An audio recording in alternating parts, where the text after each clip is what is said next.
fundraising committees for American Red Cross.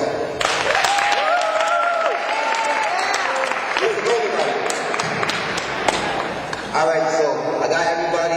Now we're ready for the debate. Ready to ask these guys some real hardcore questions. We want everybody to listen to them. We want all the candidates to be honest, and we want you guys to it's 5 questions.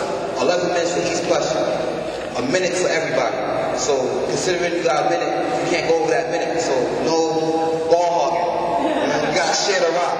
You gotta pass it around. You gotta let other people talk. And I want all you guys to really be open. This is a good dialogue. And these people right here are gonna vote for you. So, I mean, you gotta come from the heart, come from what you think that's gonna be the best. And I want you to know, punching below the belt, no biting. It's a fair fight. All right? Now let's get it on.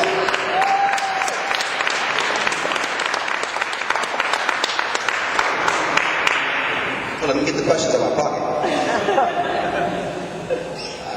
Russian gave me the questions. Getting on my good side. I don't know. I might vote for you for that one. All right. So this is the first question, everybody. Everybody ready for the first question? Yes. Let's get ready. All right. A top concern of Main South residents, we spoke to issues on drug use and drug dealing in our neighborhood. How would you go about eliminating these activities with further harming people caught in the struggle of addiction? All right, who wants to go first? Thank you. Sit here.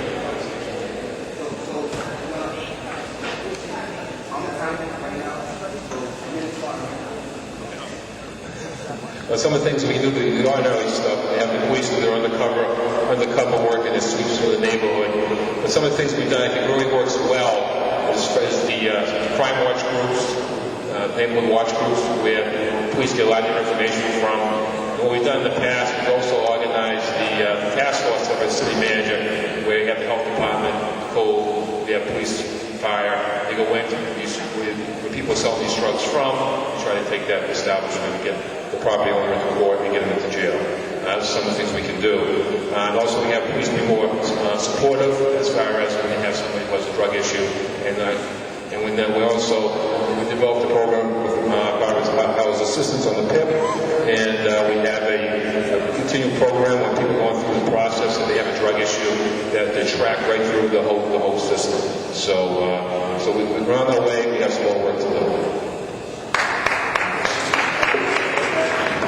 I just want to say, if you hold the mic a little bit far like this and talk so we can hear a little bit more clearer. I don't know if they heard you that much, but I heard you, but I don't know if they did. So try to keep the mic like almost right here.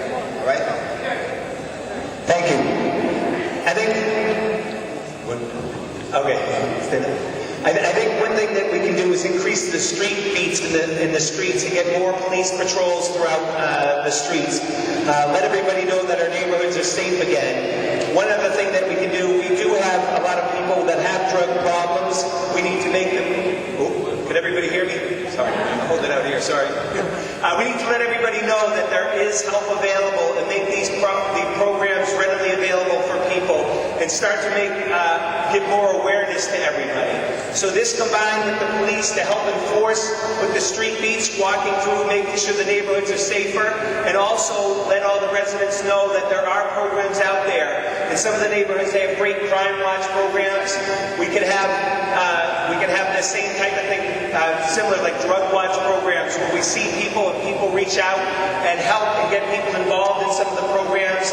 This coupled with increased police presence to let people know that the neighborhoods and streets are safer. We've got to make sure that we put money aside for a bigger police presence in the neighborhoods as well.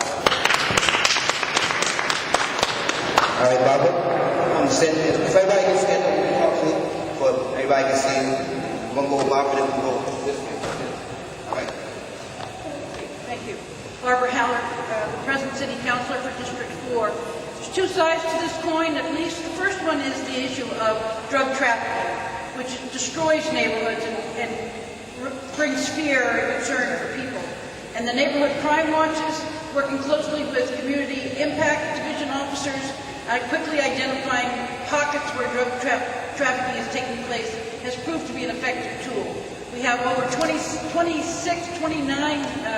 community organizations in District 4, more than half of them citywide, and we deal with issues of drug trafficking at each and every one of those meetings. But on the other side is how do we prevent people and how do we help people that are in addiction? Prevention, I think we need to continue to work with education in our schools and in our churches and our communities and support programs that are designed to keep people out of trouble. And then we need to make sure that there's program for treatment on demand and encouragement to the families that have family members that are suffering from addiction. And make it clear that the expectation for sobriety is there and a confidence that people over time and with continued efforts can in fact live clean and sober lives. We have lots of examples in the neighborhood of people who have done it, and we need to make sure that those examples are out there for all to see. Thank you.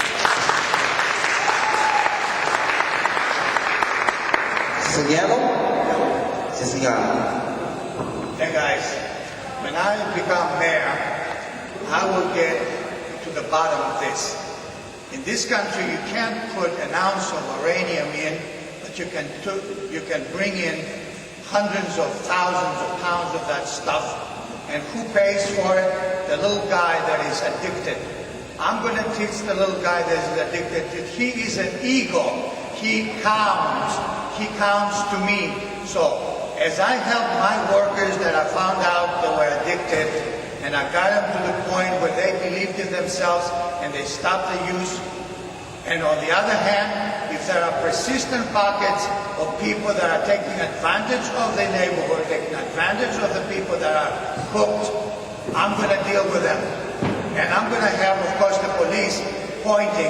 I'm a 5-degree damn karate belt, and I can kill anybody with my finger.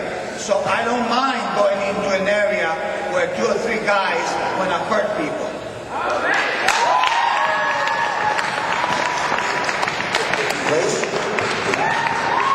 Hi guys, how's everybody doing tonight?